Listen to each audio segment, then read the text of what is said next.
Tahu nggak broadcastnya kayak gitu? Besoknya terdengar auman di Aceh.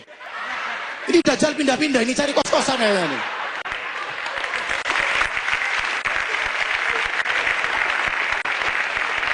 Belum lagi broadcast yang ngancam mati, tahu? Sebarkan ke 20 kontak kamu, kalau tidak kamu mati. Kalau kontaknya cuma 5 gimana? Kan? Orang mati gara-gara broadcast tadi ya.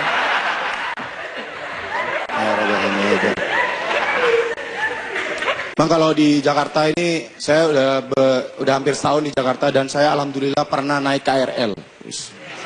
KRL ini sebenarnya angkutan daratnya enak, nggak delay. Emang pernah ada ojek delay? Gak pernah kan? Saya tuh pernah naik KRL dan saya pernah dengar berita kalau di KRL tuh kan gerbongnya dipisah, ada gerbong cewek, ada gerbong cowok. Saya pernah dengar berita kalau ada ibu-ibu hamil, dia nggak dikasih tempat duduk. Padahal dia udah kode-kode katanya. Mungkin kodenya nggak nangkep gitu ya. Pas kursi penuh, ibu-ibunya cuma elus-elus perut gitu. Aduh, ya apa maksudnya? Dikira mules dia. Kalau hamil pengen tempat duduk ya kasih kode yang jelas gitu. Dia masuk, aduh penuh nih. Hamil. Suami tidak bertanggung jawab. Gitu kan, oh hamil silakan. Tapi kalau ibu hamil orang sakit itu dikasih tempat duduk. Takutnya itu ada orang yang nggak sakit, sakitnya biasa tapi dia pengen tempat duduk. Jadi dia lebay gitu ya. Pas masuk gini, aduh penuh banget nih.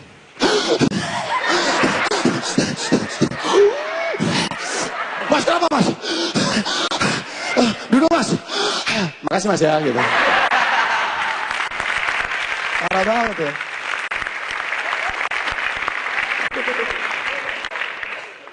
Sekarang tuh saya di sosial media tuh sering lihat polwan cantik. Tahu nggak polwan cantik? Polwan cantik ini kalau ngepost foto itu followernya banyak banget men. Itu beli di Kaskus kayaknya. Ini polwan cantik ini kalau ngepost foto itu banyak yang mention. Mbak tilang aku dong. Omong kosong kalian ya. Ditilang tuh nggak ada bahagia-bahagianya men. Mustahil orang seneng ditilang tuh mustahil ya. Emang kalian kalau waduh ya ada polwan cantik kalian pakai helm lengkap, wah polwan cantik pengen ditilang dibuang helmnya. STNK disobek-sobek, motor digadai gitu. Hei tilang aku dong gitu. Gak mungkin kan ya.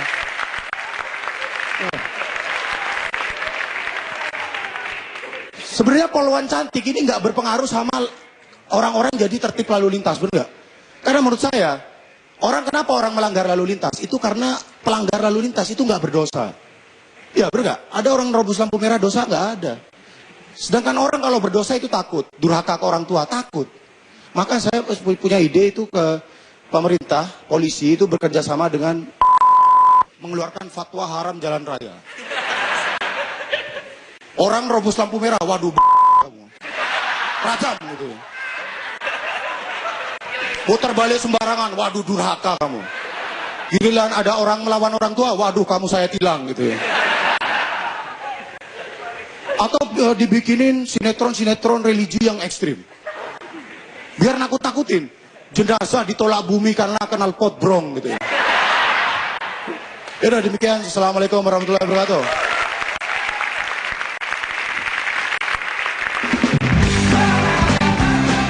Saya tanya dulu kan sama asisten saudaranya. Ini saya sempat di close up dulu nggak? Enggak, Mas Lang. Show berita dan informasi favorit Indonesia.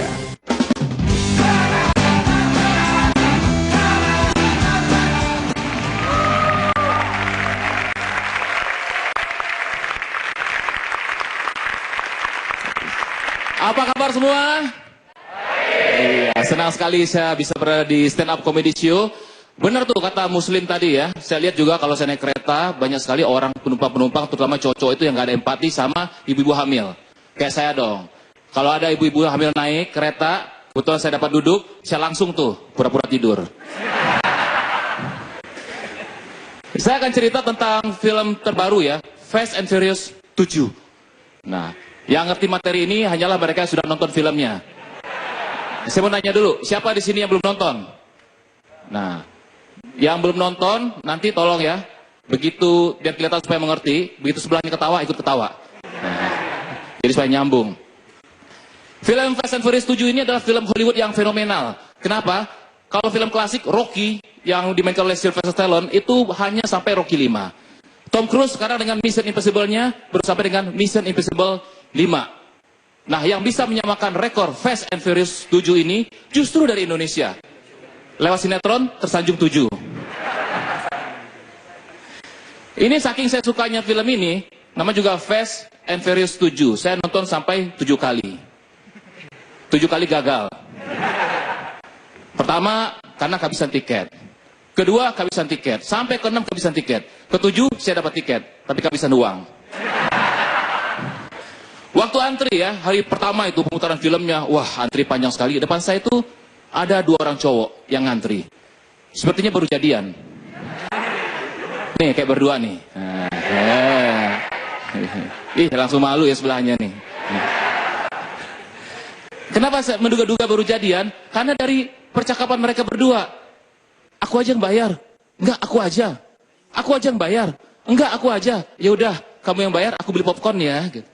So sweet gitu kan. Saya nyelotok di belakang. Saya yang asin ya mas, dicuekin. Begitu sampai depan, mereka berdua ini cowok nyaris nggak jadi nonton. Kenapa? Karena dapat duduknya paling depan. Cowok yang satunya nggak mau. Karena katanya nih film banyak mobilnya. Takut duduk depan nanti keciprat knalpot. Asap knalpot gitu. Temannya bilang, nggak bakalan. Tapi kalau mau aman, kita tetap nonton aja. Nontonnya pakai masker. Jadilah mereka berdua setelah beli tiket, beli masker. Baru beli popcorn. Saya nggak tahu tuh, waktu beli masker, ribut juga nggak? Aku aja yang beli masker. Aku aja. Ya udah, kamu yang bayar, aku ambil kembalian ya.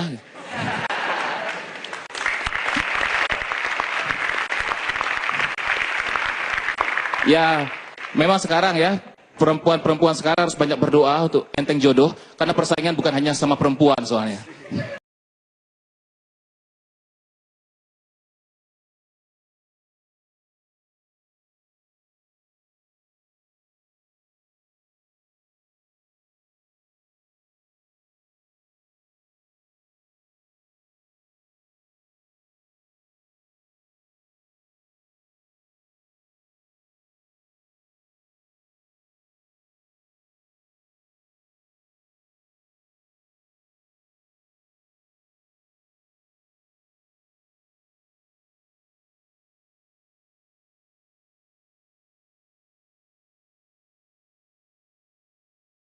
Film banyak sekali adegan bus jatuh ke bawah, kemudian ada orang loncat, yang paling fenomenal itu mobil jatuh ke jurang tapi orang yang nggak mati.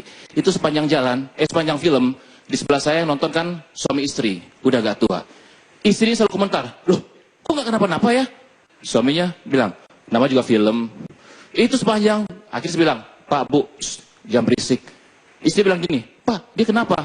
Nama juga film. Nah, dengan fenomena lagi yang saya suka adalah ketika menjatuhkan mobil dari pesawat. Wah, ini adegan nggak mungkin dibikin di Jakarta. Takutnya tuh mobil mendaratnya di puncak Monas. Atau ketiba angin geser dikit ke Bundaran HI, di atas patung selamat datang. Di bawahnya ada yang demo. Mereka teriak, hore, hari ini demo ada door prize mobil.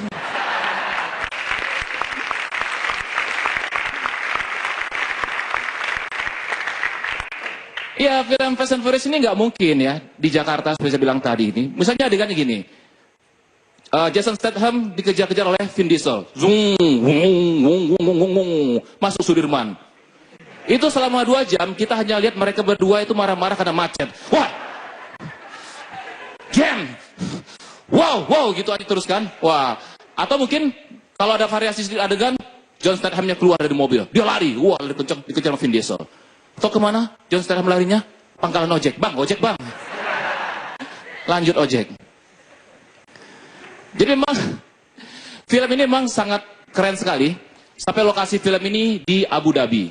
Ya di Abu Dhabi itu, kenapa di Abu Dhabi? Karena banyak sekali lokasi-lokasi yang indah ya di Abu Dhabi ini. Nah, waktu Fast and Furious 6 sebenarnya saya juga daftar. Saya juga daftar secara online.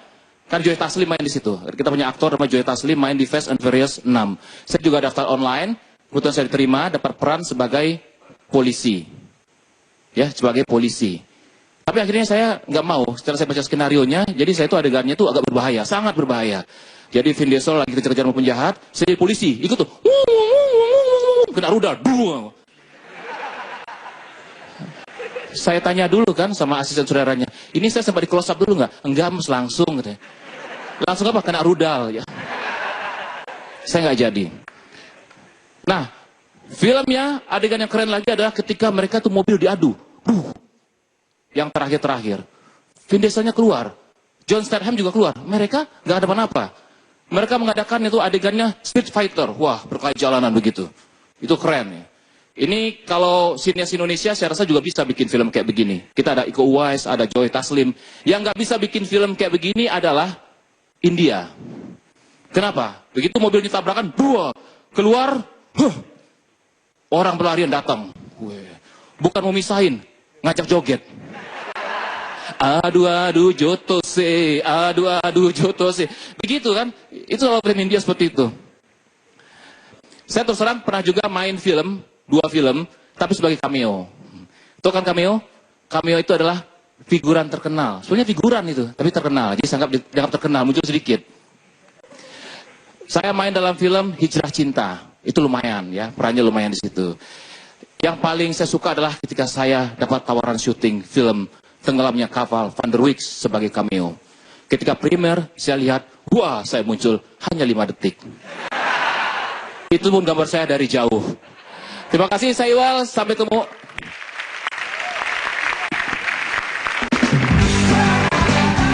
Sebelum saya jadian sama istri saya dulu juga pernah dekat sama Raisa.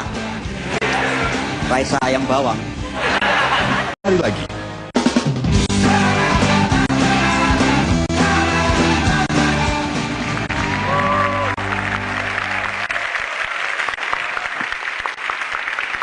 Assalamualaikum warahmatullahi wabarakatuh.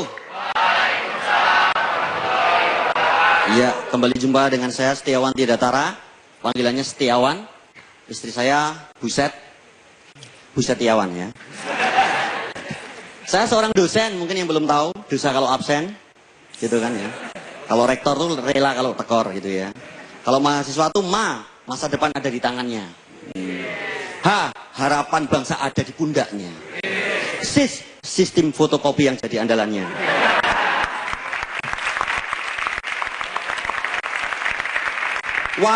Walaupun begitu IP-nya pas-pasan ya.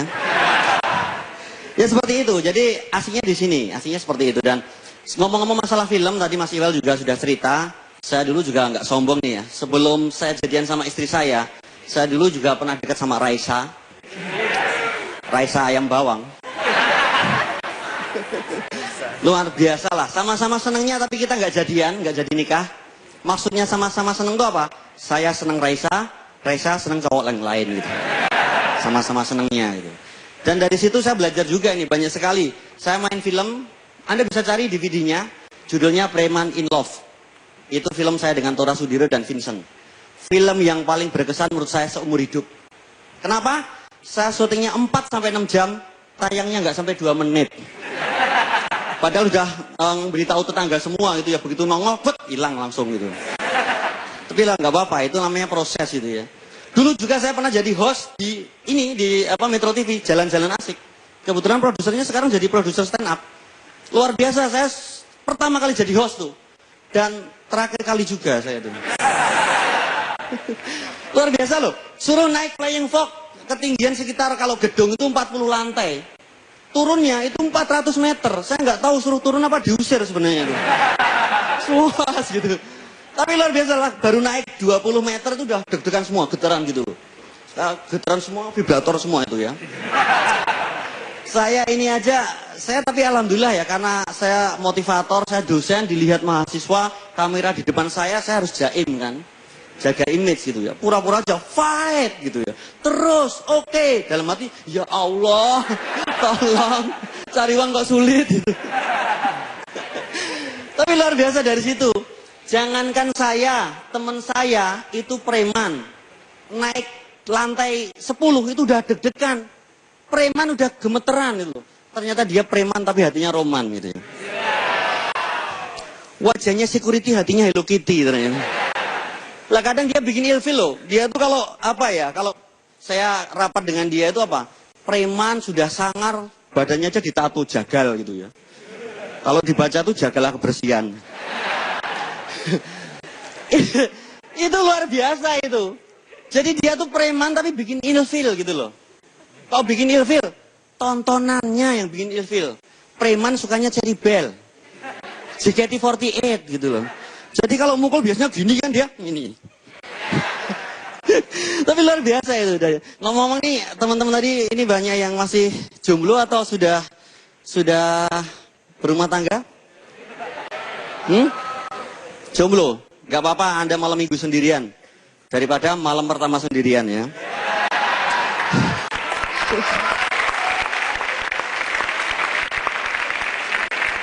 Sengaja saya pakai batik itu artinya baik dan simpatik gitu loh.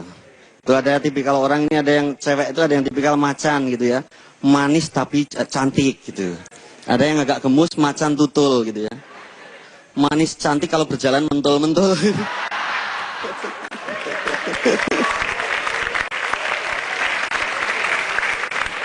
Kalau cari istri atau cari suami, carilah orang yang gendut. Apalagi cowok gendut itu tipikal orang setia. Wow, kenapa? Ini gendut apa busuk lapar? Loh, bener loh, orang gendut itu setia loh. Dia nggak mungkin ngejar cewek lain ya mas ya. Jalan aja sulit, apalagi ngejar gitu loh. Dan insya Allah orang gemuk itu insya Allah itu kalau pacaran dia nggak mungkin makan hati. Dia makan tempat gitu ya. Jadi gitu. Tapi luar biasa, masnya mesti bintangnya Gemini itu ya. Gemar makan ini itu gitu loh. Jadi kadang cemilan gitu ya, kadang nasi, tumpeng, rumah makan Padang. Nggak apa-apa, gitu cari yang gitu. Kalau mau cari yang setia, yang nggak mau selingkuh, nggak pernah selingkuh, carilah cowok alay. Itu nggak mungkin selingkuh, dia celingkuh. Nggak mungkin selingkuh.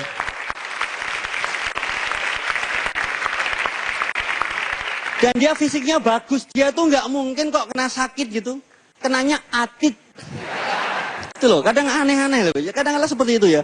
Dulu-dulu kalau saya bilang tuh kadang-kadang orang tipikalnya ada yang ngomong baik banget, jadi baik bet gitu kan. Aneh banget ya. Baik bingit gitu ya. Sekarang baik bingo gitu. Iki opo? Kita yang tua tuh pusing ini. Pola pikirnya gimana gitu loh. Nanti dipingit, dipinggo. Tapi seperti itu, gak apa-apa, kita harus ngikuti tren gitu loh. Orang tua harus ngikuti tren gitu loh. Anda tuh kadang-kadang ngikuti tren ya luar biasa nih.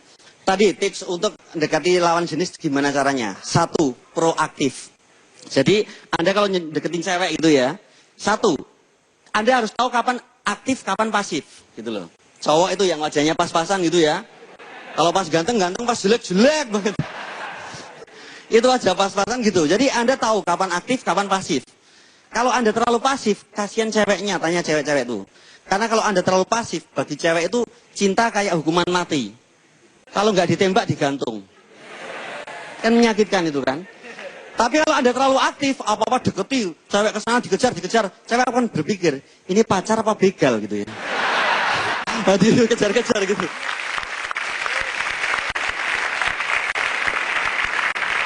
Yang kedua, kalau deketin cewek, 1, istimewakan cewek. Cewek itu senang diistimewakan gitu loh. Cewek itu senang kalau dia diposisikan serba menang. Karena cowok bagaimanapun kalah sama cewek. Cowok itu harus minta maaf sama cewek.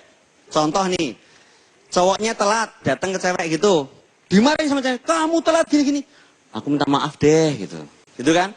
Gantian ceweknya yang telat. Kamu itu telat gini-gini. Ceweknya nangis. Kita minta maaf lagi gitu. Gitu kan? Cewek itu harus diistimewakan. Yang berikutnya, kalau Anda ngejar cewek, jadilah bagian dari kehidupannya gitu loh. Saya tuh dulu ngejar-ngejar cewek ditolak, ngejar ditolak gitu ya. Ngejar ditolak, belum ngejar saya sudah ditolak saya. Saya caranya gampang, datangi, bikin terbiasa dengan kita gitu loh. Karena ini survei membuktikan nih ya. Cowok kalau dari awal sama cewek itu nggak seneng, sulit dia jatuh cinta kepada seorang cewek. Kalau cowok loh ya. Kalau cewek, meskipun dari awal nggak seneng, tapi cowoknya deketi terus, lama-lama bisa berubah pikiran. Karena dia main perasaan cewek itu. Jadi dia kalau deketin terus lama-lama dia berpikir, sebenarnya dia jelek gitu. Gitu kan? Tapi kok baik ya? Muncul iba. Dan akhirnya jadian. Itu. Terima kasih, saya Setiawan Tirtara. Wassalamualaikum warahmatullahi wabarakatuh.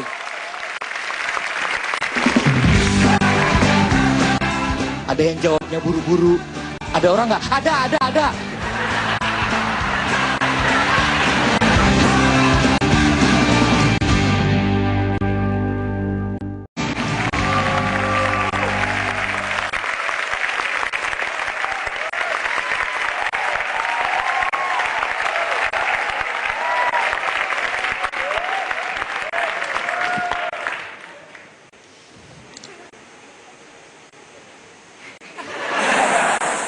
Selamat sore.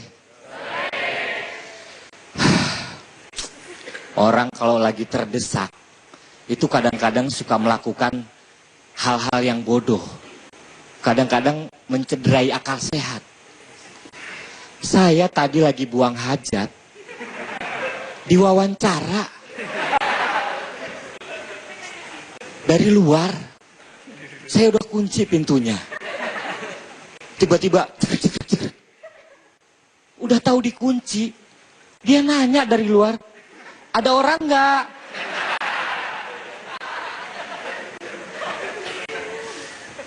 Apa yang ada di otak orang itu coba? Hah? Emangnya ada makhluk lain selain orang yang bisa ngunci pintu kamar mandi? Iya, ya gue pernah dengar atau pernah lihat juga gue di YouTube, itu ada anjing sama kucing diajarin buang air di kamar mandi. Tapi gue nggak dengar kalau dia juga diajarin ngunci pintu kamar mandi. Iya kan? Mencederai akal sehat buat gue pertanyaan itu. Lagian terus kenapa gitu kalau nggak ada orangnya? Mungkin dia pikir memang nggak sengaja kekunci misalnya, atau kuncinya rusak. Terus mau apa? Mau didobrak? Lagian kalau didobrak kan rusak kuncinya. Di kamar mandi yang kuncinya nggak bener kan juga nggak enak ya. Bagaimana mungkin kita membuang hajat dengan perasaan was-was dan cemas?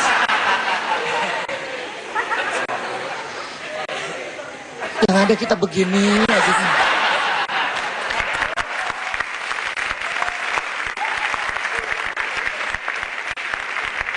Iya kan?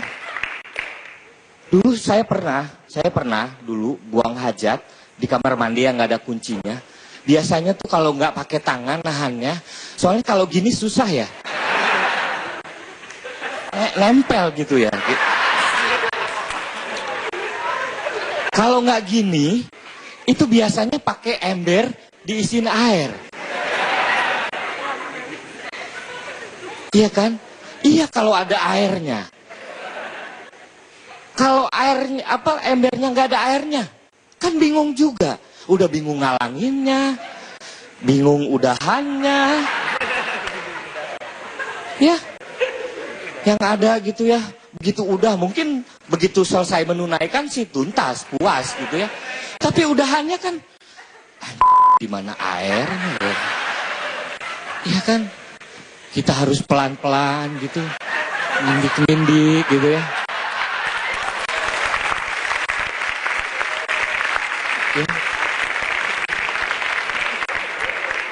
Berharap nggak ada orang di kamar mandi itu. Buka kamar mandi yang satu, begitu dibuka tiba-tiba, sorry, nggak taunya ada orang juga gitu kan. Repot gitu. Jadi, aduh.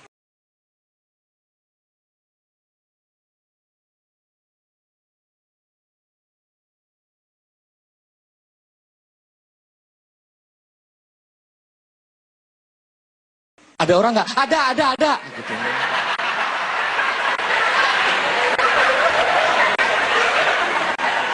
Padahal udah dikunci. Ada yang jawab dengan tenang. Ada orang nggak?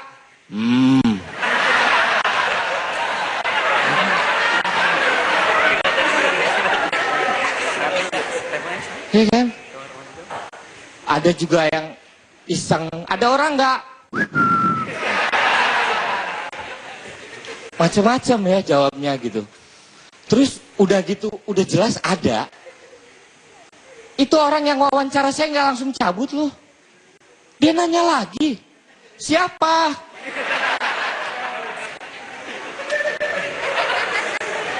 Pengen tahu banget orang itu.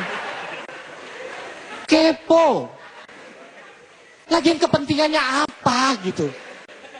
Siapa gitu. Iya kan? Mungkin biasanya jawaban siapanya itu juga mempengaruhi ya. Mempengaruhi tindakan selanjutnya sih. Biasanya kayak gitu. Kadang-kadang kalau orang yang di dalamnya status sosialnya lebih rendah, itu biasanya yang di luar suka arogan. Biasanya yang di luar, siapa? Yang dalam jawab, Inah tuan. Inah, lama banget sih, buruan. Tidur lu di kamar mandi. Makanya kebanyakan makan, kerja. Iya kan? Beda lagi kalau misalnya di dalam itu adalah orang yang mungkin dihormati, ditakuti misalnya. Siapa? Gue, Haji Linglung.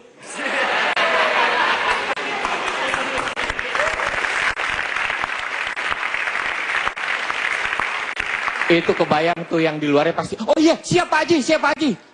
Yang lama Pak Haji. Kalau perlu saya jagain di luar ya Pak Haji ya. Pokoknya Pak Haji tenang. Semuanya gitu.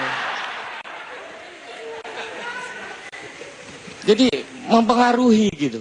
Belum lagi begitu ditanya, siapa? Saya Presiden Republik Indonesia gitu. Langsung. Gimana Pak, BBM naik kapan? Loh, kok jadi wawancara gitu. Iya kan? Buat apa gitu nanya, siapa apa gitu kan. Gak penting gitu. Udah gitu udah tahu siapa orangnya. Iya kan? Pasti ada pertanyaan yang terakhir. Masih lama nggak? Masih lama enggak? Pertanyaan macam apa itu? Gua disuruh mengukur.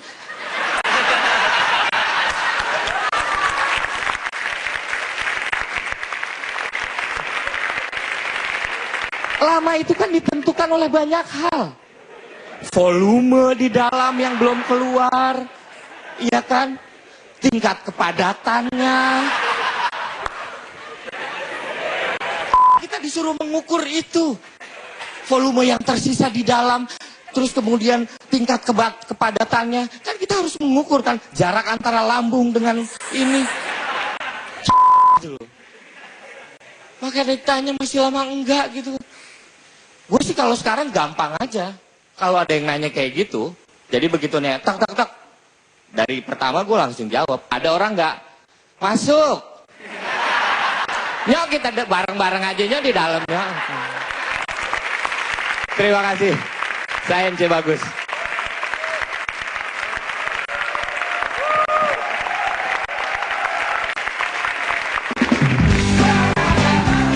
Di sini ada yang berminat jadi pacar saya.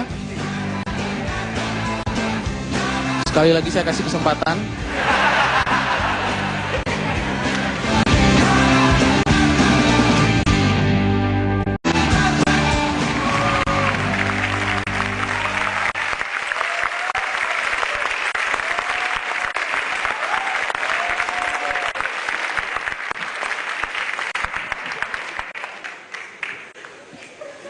Nama saya Benny, biasa dipanggil Benny.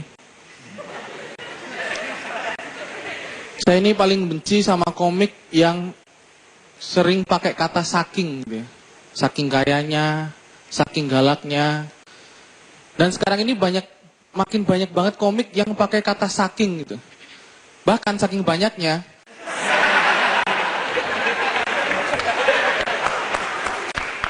Nah, saya ini termasuk komik yang saya benci ya. Tapi komik ini sebelum tampil biasanya punya ritual masing-masing ya. Ada yang dengerin musik, ada yang nonton film, ada yang makan tumpeng. Saya juga punya ritual sendiri. Saya sebelum tampil itu pasti selalu pakai baju. Nggak tahu kenapa saya kalau tampil nggak pakai baju tuh kayak nervous gitu ya.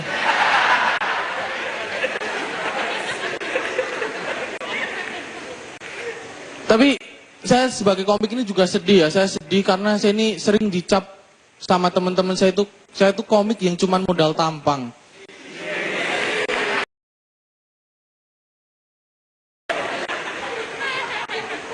Padahal nggak kayak gitu ya. Selain jadi komik saya juga bisa ngeramal ya. Saya bisa nebak, dulu saya nebak kalau Pak Jokowi itu bakal jadi presiden. Waktu Pak JK dilantik jadi wapres. Di sini udah ada yang nonton Fast and Furious 7? Kalau dari mukanya belum ya. Dari Cibinong ya? Cibinong apa film yang sedang tayang? Joshua ya? Atau apa? Jadi saya kemarin nonton Fast and Furious 7. Jadi banyak yang bilang kalau kita itu kalau nonton Fast and Furious 7 di bagian akhirnya itu kita bakal nangis gitu ya. Saya waktu itu nonton sampai bagian akhir saya nggak nangis-nangis. Saya berusaha buat nangis, sekuat tenaga buat nangis. Akhirnya saya nangis gara-gara nggak bisa nangis ya.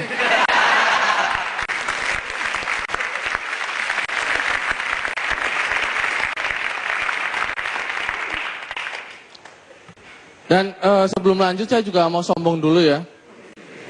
Saya sebulan yang lalu baru aja selesai sidang skripsi. Dan alhamdulillah saya dinyatakan tidak bersalah.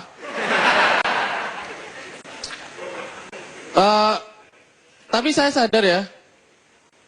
Saya ini jelek, saya sadar saya jelek. Di sini ada yang berminat jadi pacar saya. Sekali lagi saya kasih kesempatan. Kalau ada yang berminat jadi pacar saya, silahkan angkat tangan. Nggak ada ya. Padahal pacar saya sedang nonton juga di sini, dan dia nggak angkat tangan. Pacar saya aja nggak mau jadi pacar saya. Tapi saya ini termasuk lumayan telat ya. Pacaran tuh saya lumayan telat. Saya pacaran tuh baru awal kuliah. Saya bukan karena nggak laku, bukan. Tapi saya males, soalnya cewek itu suka maksain sesuatu yang norak sama cowoknya. Salah satunya adalah pakai kaos couple. Cewek itu suka maksa cowoknya buat pakai kaos couple ya. Dan mereka ini suka ngancem juga. Kamu pokoknya harus pakai kaos couple. Kalau nggak mau kamu saya hukum pakai kaos couple.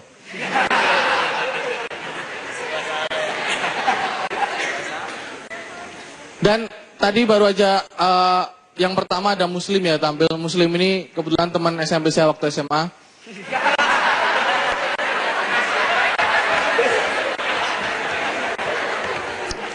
Tapi Muslim ini norak ya, norak. Dia tuh norak, kalau main Twitter tuh norak banget. Dia sukanya nyindir orang di Twitter tuh. Semua akun tuh dia sindir, ada orang pacaran disindir. Ada orang gombal dia sindir. Bahkan ada nge-tweet dia sindir juga. Bahkan saking seringnya nyindir tuh dia pernah nge-tweet sindiran, dia sindir sendiri, habis itu tweetnya dia sindir lagi gitu.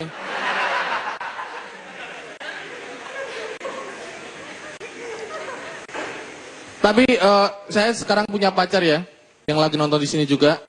Silahkan pulang sekarang. Enggak ya, saya sama pacar saya ini sering putus nyambung gitu ya, sering putus nyambung.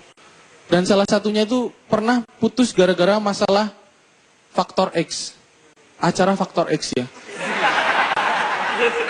Jadi waktu itu tuh cewek saya itu dukung Mika dan saya dukung Fatin ya. Padahal kan jelas-jelas lebih bagus Fatin ya. Mika itu cuman modal tampang cakep doang. Coba kalau dia nggak cakep, pasti jelek. Pasti komentarnya tuh gini, Fatin, kamu ini lagu ini pernah dinyanyiin sama Ari Lasso. Tapi kamu nyanyinya lebih bagus, feel-nya lebih dapet gitu ya. Ini bahaya kalau orang sering nonton Faktor X jadi ikut-ikutan gitu ya. Misal ada guru gitu. Fatin, 1 tahun Fatin, 2 Bu, bagus. Kemarin Budi juga jawab gitu. Tapi jawabanmu lebih keren, feel-nya lebih dapet.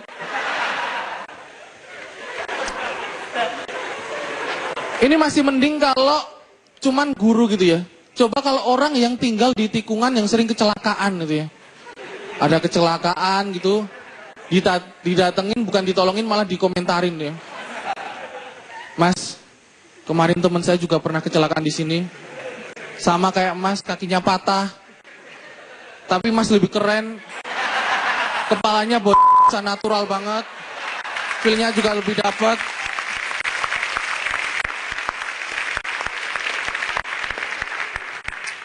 Dan saya ini asalnya dari Jogja ya. Saya dari Jogja dan saya itu biasanya naik kereta ke Jakarta. Dan itu ternyata jauh banget ya. Saya tuh berangkat dari Jogja itu wajah saya itu masih jelek ya. Sampai sini, ya biarlah masyarakat yang menilai ya. Tapi saya sering iri sama Jakarta ini, saya sering iri banget. Di Jakarta itu apa aja ada ya. Di Jakarta ada, di Jogja nggak ada. Di Jakarta ada KRL, di Jogja nggak ada. Di Jakarta ada mall juga ada. Di Jakarta ada gubernur Jakarta, di Jogja nggak ada. Tapi Jakarta ini premannya serem banget ya. Saya pernah waktu itu pertama kali datang langsung ketemu preman serem banget. Itu badannya tatoan semua. Tindikan semua, kupingnya ditindik, hidungnya ditindik, mulutnya ditindik, bahkan tindikannya itu ditindik juga ya. Tapi saya tetap bangga jadi orang Jogja ya. Karena orang Jogja itu gampang dikenalin ya. Cuman dari lihat ciri-ciri mukanya ya. Saya pernah waktu itu ke Jakarta, naik pesawat ya. Saya di Cengkareng, saya ketemu kakak saya dan saya baru lihat mukanya itu saya udah tahu kalau dia itu orang Jogja ya.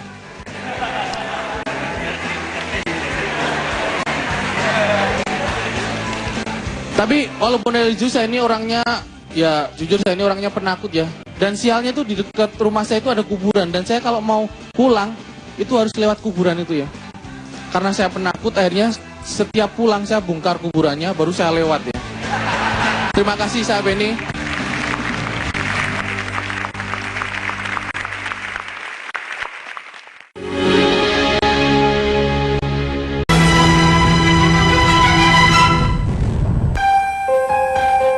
Sejarah asal mula orang Sunda selalu menjadi cerita misteri yang menarik untuk diungkap, baik dari sisi ilmu pengetahuan maupun supranatural.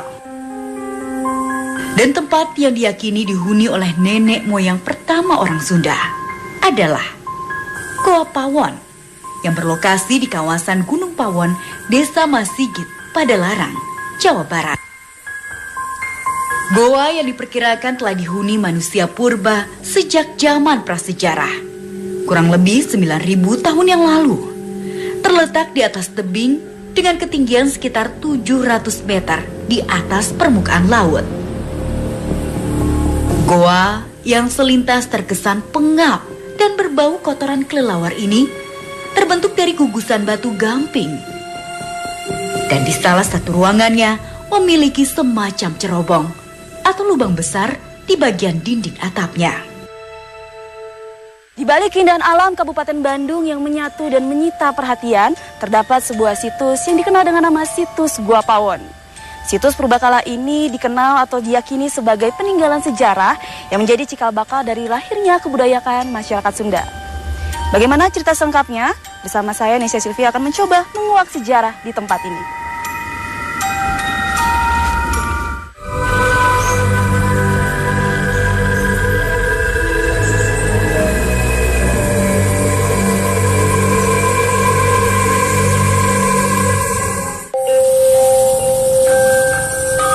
Dalam perkembangannya, goa yang kini dijadikan sebagai tempat wisata andalan di daerah Padalarang banyak dikunjungi oleh warga masyarakat yang sekedar ingin melihat peninggalan masa prasejarah, sekaligus menikmati keindahan alam, atau yang sengaja datang berziarah untuk mendoakan leluhur tanah Sunda.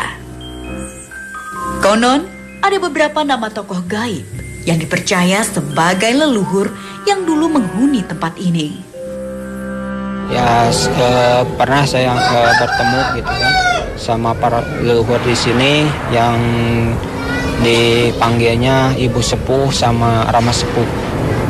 Terus ada juga Eyang Tunggal, terus Eyang Mas Gumulung, terus ada juga Eyang Purbakawasa, Eyang Purba Asih, Eyang Purbawisesa. Untuk memperoleh informasi ilmiah seputar sejarah Gua Pawon, saya pun berjumpa Pak Lutfi yang akan menemani saya melakukan penelusuran lebih jauh di tempat ini. Baik, bagusnya kita langsung ke lokasi aja ya. Oke. Kita naik ke sini.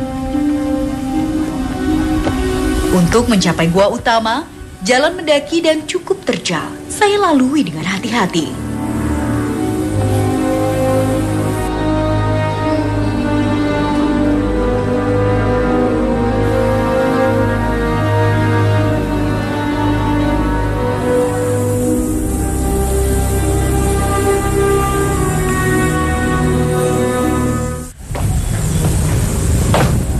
Nah, ini penelitian yang sudah kita lakukan selama ini di Gua Pawon. Ini kegiatan ekskavasi, sudah 6 kotak, sudah 3,20 meter. Kang Lutfi sebagai ketua dari tim penelitian dari Balai Arkeologi Bandung, waktu melakukan penelitian di Gua Pawon ini khususnya menemukan apa, Kang? Banyak ya, saya katakan dari hasil penelitian arkeologi di Gua Pawon, saya katakan ini temuan sangat lengkap. Dan tidak hanya sisa budaya yang kita dapatkan, jadi sisa budaya materi seperti yang selama ini didapatkan dari penelitian arkeologi, kita juga menemukan manusianya. Jadi artinya kita mendapatkan kehidupan yang cukup lengkap di Gua Pawon itu. Artefaknya sangat beragam, manusianya pun tidak hanya satu individu kita dapatkan. Dari hasil ekskavasi terakhir di 2014 yang lalu, paling tidak kita sudah mengumpulkan 6 individu yang kita temukan di Gua Pawon ini. Nah, kalau dari jenis-jenis artefak yang ditemukan untuk menunjang adanya indikasi kehidupan manusia purba di Gua Pawon ini apa saja, Kang? Nah, yang terbuat dari batuan, kita dapatkan ada perkutor, alat batu pukul. Kemudian kita dapatkan alat-alat serpih dari bahan obsidian berupa pisau, lancipan, gurdi. Kemudian dari tulang mereka ulah lebih lanjut, dari tulang-tulang yang mereka makan, mereka buru, tulang mereka buat jadi lancipan, jadi mata panah, ada lancipan tunggal, ada juga lancipan ganda di sana, dan juga ada sisa perhiasan yang kita dapatkan di sini. Kita tidak tahu siapa yang memakai perhiasan itu, tapi perhiasan yang kita dapatkan di Gua Pawon itu diantaranya ada yang terbuat dari gigi ikan, gigi hiu, satu seri dia di lubang bagian akarnya. Itu berupa kalung atau dibikin seperti apa? Nah, saya tidak menemukan pengikatnya, tapi besar kemungkinan diikat, disatukan. Kemudian juga dari bahan moluska. Itu cangkang moluska itu mereka olah juga jadi perhiasan. Kemudian dari taring kucing-kucingan, bisa aja dari harimau atau kucing hutan mereka olah jadi perhiasan. Meski dari usia, kerangka manusia yang ditemukan merupakan yang tertua di Jawa Barat. Namun, masih diperlukan penelitian lebih lanjut. Apakah benar manusia prasejarah yang mendiami Gua Pawon merupakan leluhur orang Sunda? Nah, kan saya kan juga mendengar cerita dari masyarakat bahwa katanya di sini merupakan tinggalan tulang belulang ini merupakan cikal bakal atau dari nenek moyang masyarakat Sunda sendiri. Itu bagaimana, Kang, sebenarnya? Iya, karena ya sampai sekarang kan asal-usul Sunda masih tanda tanya. Siapa sebenarnya Ki Sunda itu? Dari kalau kita lihat temuan arkeologi selama ini, kalau kita ambil kawasan geografis Tatar Sunda, di Tambak Sari kita temukan satu gigi manusia purba. Umurnya di lapisan tanahnya 600.000 tahun yang lalu. Bisa juga jadi itu Ki Sunda. Tapi tanda tanya juga, apakah Gua Pawon? Nah, itu penting nanti dilakukan penelitian dari unsur DNA-nya. Kita bikinkan seriasi DNA-nya. DNA manusia Pawon, prasejarahnya yang disebut Ki Sunda, misalnya sudah dapat umurnya 9.500. Kalau misalnya dapat yang lebih bawah lagi, akan lebih tua lagi. Penamaan Gua Pawon sendiri berasal dari masyarakat sekitar. Pawon dalam bahasa Sunda berarti dapur. Karena pada saat pertama didatangi, di sekitar gua ini banyak ditemukan tulang belulang sehingga terlihat mirip sampah dapur. Dari situlah kemudian gua ini dinamakan Gua Pawon.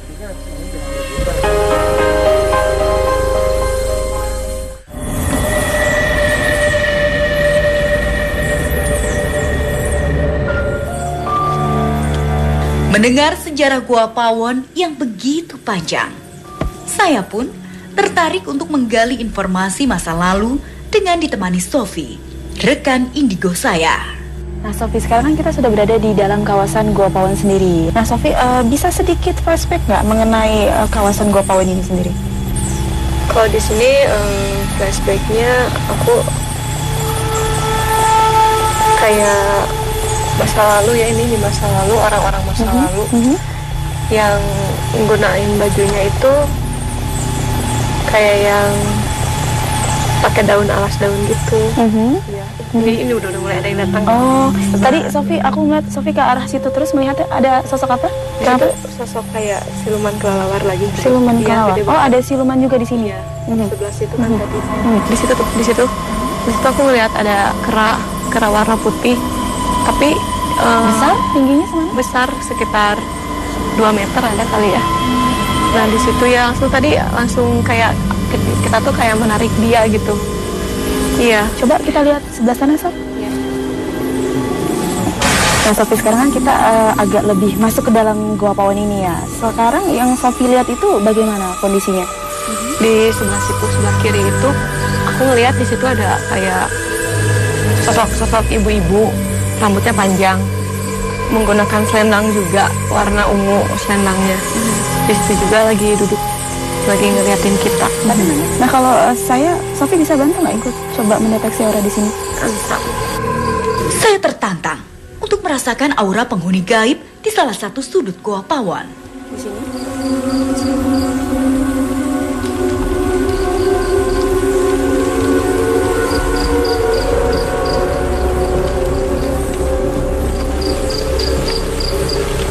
Nah ini sosok yang tadi, yang ibu-ibu yang menggunakan selendang ini, tepatnya ada di depan.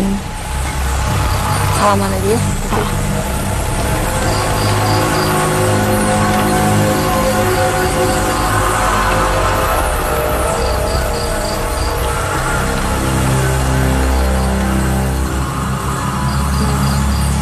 Kenalin teman. Iya agak. Ya, panas sih, iya. Mainnya makin pegal banget. Dia juga capek tadi pas salaman juga, soalnya kan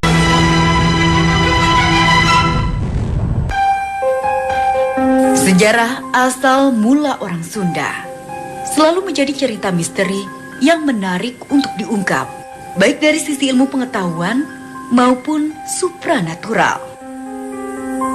Dan tempat yang diyakini dihuni oleh nenek moyang pertama orang Sunda adalah Gua Pawon yang berlokasi di kawasan Gunung Pawon, Desa Masigit, Padalarang, Jawa Barat. Goa yang diperkirakan telah dihuni manusia purba sejak zaman prasejarah, kurang lebih 9.000 tahun yang lalu. Terletak di atas tebing dengan ketinggian sekitar 700 meter di atas permukaan laut. Goa yang selintas terkesan pengap dan berbau kotoran kelelawar ini terbentuk dari gugusan batu gamping. Dan di salah satu ruangannya memiliki semacam cerobong atau lubang besar di bagian dinding atapnya. Di balik keindahan alam Kabupaten Bandung yang menyatu dan menyita perhatian, terdapat sebuah situs yang dikenal dengan nama situs Gua Pawon. Situs purbakala ini dikenal atau diyakini sebagai peninggalan sejarah yang menjadi cikal bakal dari lahirnya kebudayaan masyarakat Sunda. Bagaimana cerita selengkapnya? Bersama saya, Nesya Sylvia, akan mencoba menguak sejarah di tempat ini.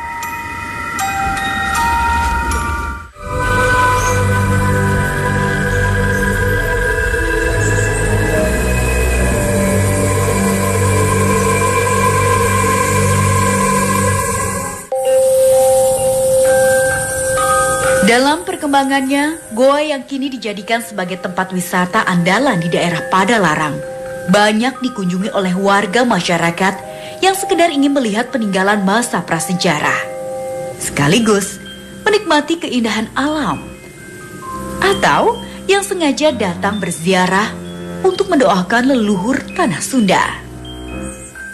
Konon, ada beberapa nama tokoh gaib yang dipercaya sebagai leluhur yang dulu menghuni tempat ini. Ya pernah saya bertemu gitu kan sama para leluhur di sini yang dipanggilnya Ibu Sepuh sama Rama Sepuh.